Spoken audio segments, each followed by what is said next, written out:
नमस्कार दोस्तों, आज के हमारी इस वीडियो में हम आपके लिए पितृपक्ष में आने वाली इंदिरा एकादशी की व्रत कथा लेकर आए हैं। एक समय भगवान श्री कृष्ण से युधिष्ठिर महाराज पूछने लगे, हे मधुसूदन, अश्विन मास के कृष्ण पक्ष में कौन सी एकादशी आती है तथा इसका क्या महत्व है, मुझे विस्तार पूर्वक बताएं। तब भगवान कृष्ण बोले, हे महाराज युधिष्ठिर, अश्विन मास की कृष्ण पक्ष में आने वाली एकादशी का नाम इंदिरा एकादशी है और इस व्रत का पालन करने से मनुष्य अपने पाप कर्मों को नष्ट कर देता है। इसके साथ ही अपने नरक को भोग रहे पूर्वजों को पाप मुक्त करके उनका भी उद्धार कर देता है। इस व्रत का पालन करने वाले व्यक्ति को अश्वमेघ यज्ञ के समान फल प्राप्त होता है।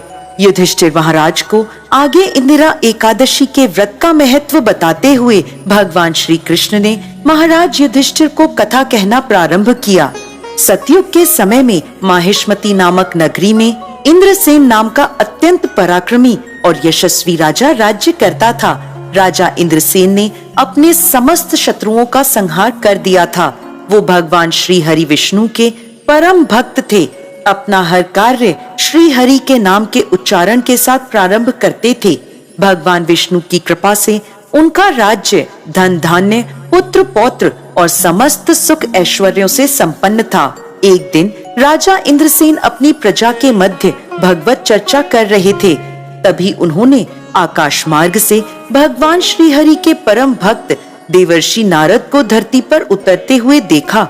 राजा ने अपने दोनों हाथ जोड़कर नारद मुनि को प्रणाम किया और उन्हें अपने महल में पधारने का आग्रह किया। महल में राजा इंद्रसेन ने नारद मुनि को उचित आसन प्रदान किया और उनका आदर सत्कार किया।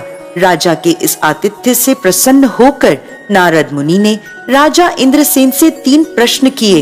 हे राजन, क्या आपके राज्य के 7 अंग कुशल हैं? क्या आप अपनी प्रजा के विषय में विचार करते हैं? क्या आप भगवान श्री हरि की सेवा के प्रति अधिकाधिक समर्पित हैं? यह प्रश्न सुनकर राजा ने उत्तर देते हुए कहा, हे मुनिवर, भगवान श्री हरि की कृपा से मेरे राज्य में 7 अंग कुशल हैं। मैं अपनी प्रजा का संतान की भांति पालन पोषण करता हूँ और अपना अधिकतर समय भगवान श्री हरि विष्णु की भक्ति में समर्पित करता हूँ। हे ऋषि श्रेष्ठ, अब आप मुझे यहाँ आने का कारण बताएं। तब नारद मुनि बोले, राजन, जब मैं ब्रह्मलोक से यमलोक में पहुंचा तो वहां मैंने यमराज की सभा में आपके पिता को देखा। उन्हें वहां देखकर मुझे अत्यंत आश्चर्य हुआ। जब मैंने उनकी यमलोक में उपस्थिति का कारण पूछा तब मुझे ज्ञात हुआ कि वह तो अत्यंत ही धार्मिक राजा थे, परंतु उन्होंने एकादशी व्रत का पारण समय से पहले ही कर दिया था, इसलिए उन्हें यमलोक की यातना भुगतनी पड़ रही है। उन्होंने आपके लिए एक संदेश भेजा है। हे पुत्र, तुम नियम पूर्वक आने वाली इंदिरा एकादशी का पालन अवश्य करना, जिससे कि मैं अपने पूर्व जन्म के पापों से मुक्त होकर स्वर्ग लोक को जा सकूं। नारद मुनि आगे बोले, हे राजन, मैं यहाँ आप तक आपके पिता का संदेश पहुँचाने आया हूँ, जिससे आप एक आदर्श पुत्र बनकर आने वाली इंदिरा एकादशी का व्रत नियम पूर्वक करें और अपने पिता को यमलोक से मुक्ति दिला सकें।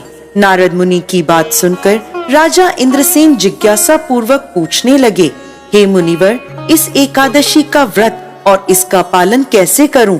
कृपा करके आप मुझे यह ज्ञान प्रदान करें। तब नारद मुनि बोले, अश्विन मास के कृष्ण पक्ष में आने वाली यह इंदिरा एकादशी है। दशमी के दिन भगवान विष्णु की श्रद्धा पूर्वक पूजा अर्चना करें, अपने पूर्वजों को यज्ञ आहुति अर्पित करें। दशमी के दिन अन्न ग्रहण ना करें तथा भूमि पर शयन करें। एकादशी के दिन ब्रह्म मुहूर्त में उठकर भगवान के आगे एकादशी व्रत का संकल्प करें। अपराह्न में भगवान श्री हरि के विग्रह शालिग्राम जी की पूजा करें। भगवान को भोग लगाएं, अपने पूर्वजों को भोग अर्पित करें। इसके बाद उस भोग को गाय को अर्पित करें। इसके बाद रात्रि में श्री हरि का भजन कीर्तन करें। एकादशी के दिन पूरे भक्ति भाव से ब्राह्मणों को भोजन कराएं और पारण के समय स्वयं भी भोजन ग्रहण करें। इस प्रकार इंद्रियों को संयम में रखते हुए एकादशी व्रत का पालन करें। ऐसा कहकर नारद मुनि वहां से अंतर्ध्यान हो गए। राजा इंद्रसेन ने नारद मुनि के बताए अनुसार इंदिरा एकादशी के व्रत का पालन किया। तब आकाश से पुष्प वर्षा होने लगी और राजा ने स्वयं आकाश मार्ग से अपने पिता को स्वर्ग की ओर प्रस्थान करते हुए देखा।